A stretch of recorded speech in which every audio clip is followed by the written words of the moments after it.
The United States makes the UN work when it wants it to work. And that is exactly the way it should be, because the only question for the United States is what's in our national interest. Let's start. First of all, we're going to look at the Stepnogorsk direction. The Russians, as of late, have been getting their asses handed to them by the armed forces of Ukraine here. And according to Syriac, it appears that all of Primorsk has been retaken by the armed forces of Ukraine, and the Ukrainians have advanced as far as Plavny here. So, yeah, talk about a total humiliation and ass-kicking of the Russian army in this direction during the last couple of months, and there is no doubt that the group of forces Dnieper are going to have to rethink their strategy on how to deal with this direction, because if they're unable to get anything going here, then how the hell are they going to ever reach the city of Zaporizhia to the north? It will literally become next to impossible if they can't get their act together. Now, moving towards the Gulay-Pulay / Dnipropetrovsk direction, not a lot of news going on here, but what we can assume is that Verkhna Tersa and Vozhvy-Zivka are under either Ukrainian control or in a gray zone, even though the Russians still have some control here within the far eastern section of Vozhvy-Zivka. And also, there are reports that the Russians are continuing to advance westward towards Almanek from Gulay-Polsky, though it is not quite certain to what extent their successes are. And with the ongoing Ukrainian counteroffensive in this direction, I honestly don't know if they're going to be able to reach Orekhov by fall because of all these issues on this front. It seems as if the Russian army's successes in 2025 are going to waste, and with that, the armed forces of Ukraine will have set them back, I guess, half a year or so, knowing how slow these advances are. And in addition, in the area adjacent to Dnipropetrovsk region, Zelenyi was completely recaptured by the armed forces of Ukraine, along with Andriivka, Khelevstove, or Iskra, Novokatsky, and Ivanovka.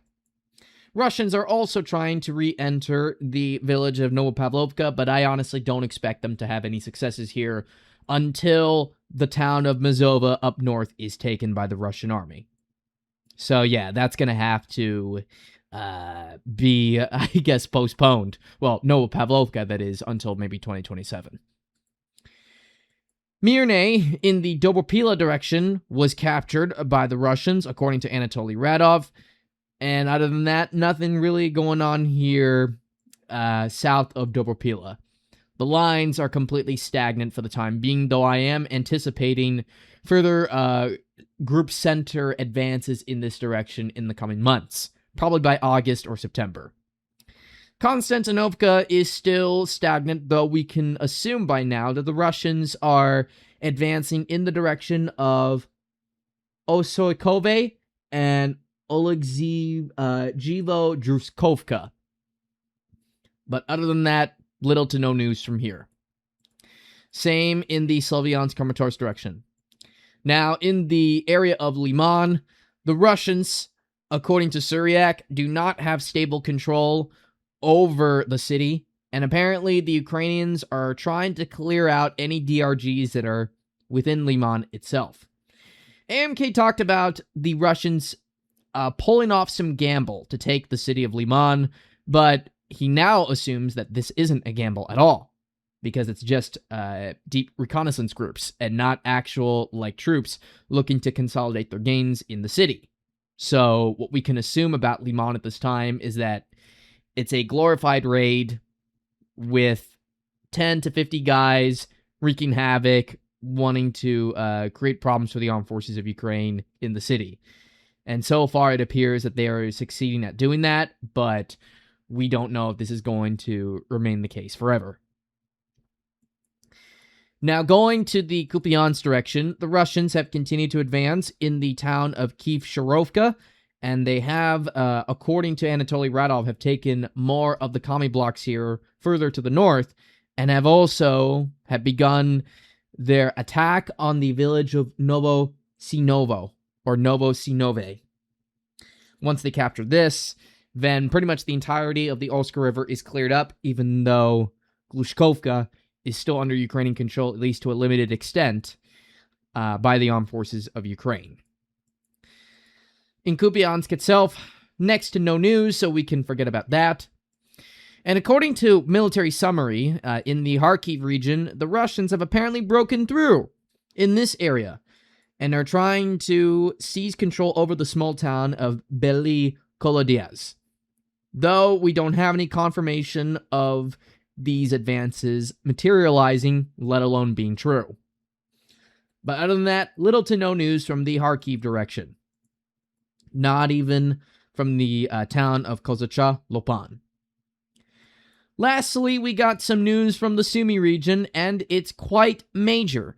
Mosno, who is living in SUMY City, he is a Russo-speaking Ukrainian, that is, reports that the Russians are sending in their DRGs to wreak havoc north of SUMY City.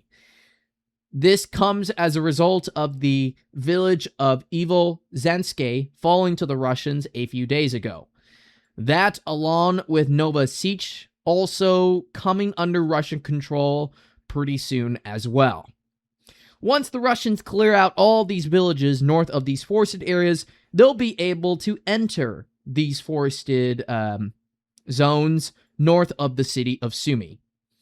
And because these forested areas provide the Russians with cover from drones and such, this will allow them to advance quite well through these tree lines here, if not all these forested, again, areas, and in turn will cause issues for the armed forces of Ukraine in SUMY.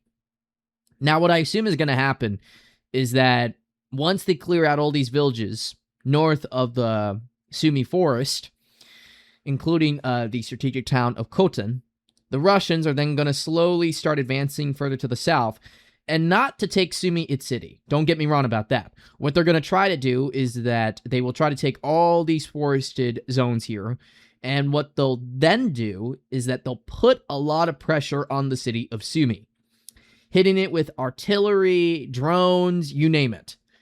They're going to make SUMY so bad for the armed forces of Ukraine that Zelensky will have no choice but to redeploy some guys from either the Kharkiv, Donbas, or Zaporizhia and Dnipropetrovsk regions to SUMY, basically to ease pressure off of SUMY itself. And Mosno says that he's quite surprised that the Ukrainian government hasn't announced a mandatory evacuation for SUMY City, because Russians are not only closing in, but their DRGs are now within the city outskirts and suburbs. So it's only a matter of time before we hear apparently some reports of Russians, I guess, at least in the northern areas of SUMY, like them, I guess, raiding the area, not to take control, but just to cause chaos and panic. And in addition, them to also perhaps advance westward in these areas here.